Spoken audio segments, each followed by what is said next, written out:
Israeli troops stormed the main hospital in southern Gaza today after a days-long siege. Nasser Hospital in Khan Yunis was the largest functional hospital in Gaza.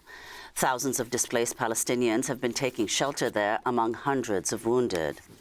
Gaza's health ministry spokesperson Ashraf al-Qidra said in a statement that Israeli forces demolished the southern wall of the complex and stormed the hospital, adding that they turned it into a military barracks. He said troops targeted ambulances, tents of the displaced, and bulldozed mass graves inside the hospital. Israeli troops have also ordered medical staff to transfer all patients to another wing of the complex, including patients in the intensive care unit and the nursery. Hours earlier, Israeli forces bombed a wing of the hospital, killing one patient and wounding several others.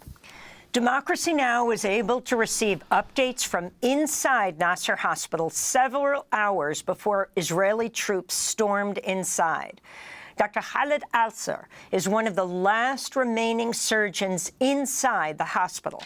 He described the bombing of the hospital as well as an incident when a quadcopter drone opened fire on doctors inside. You can hear the bombs falling in the background as he speaks. There was direct bombing to the hospital. They forced people inside the hospital, including patients, relatives. Oh, ya Allah. Patients, relatives, and healthcare workers to evacuate immediately. And you can hear in the background the continuous bombing in the hospital. Every minute and every hour we have a new update. Just 1 hour ago. Now the time here is 3 a.m. after midnight. At 2 a.m. Israeli army bombed the hospital directly with a rocket, which hit directly into the patient wards. 6 patients were injured again, and one of the patients died on his bed. Israeli army is trying to communicate with the people inside the hospital every time to warn them and threat them to evacuate immediately, even if it is after midnight. The speakers on the drone shouting on people that they have to go out the hospital immediately, or they will bomb the hospital. And unfortunately, they have committed their warning and bombed the hospital directly just 1 hour ago. The situation here is getting worse every time and every minute. Yesterday, I tried to evacuate my parents from the hospital because I have them here with me inside the hospital.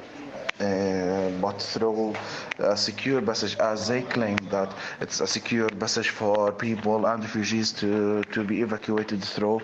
In front of tanks and snipers and soldiers, the bulldozer and a tank tried to approach the people, so they were afraid and came back to the hospital here, as a lot of the refugees. Actually, the situation here in the hospital at this moment is in chaos. All of the patients, all the relatives, refugees, and also the medical staff are afraid because of what happened. We could not imagine that at any time the Israeli army will bomb the hospital directly, and they will kill patients and medical personnel directly by bombing the hospital building.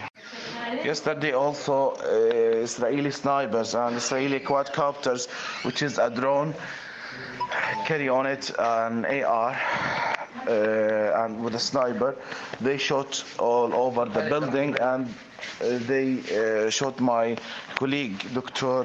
Karam. He has a shrapnel inside his head. I can upload for you a CT for him. You can see, it's, alhamdulillah, it was superficial, nothing serious, but a lot of bullets inside their bedroom and their restroom. Because I'm not easily getting internet access, you can share my voices or edit them to spread the news and spread the truth and what's happening to us right now. That was Dr. Khaled Alserr, one of the last remaining surgeons inside Nasser Hospital. Israeli troops stormed the hospital a few hours after he sent in those reports.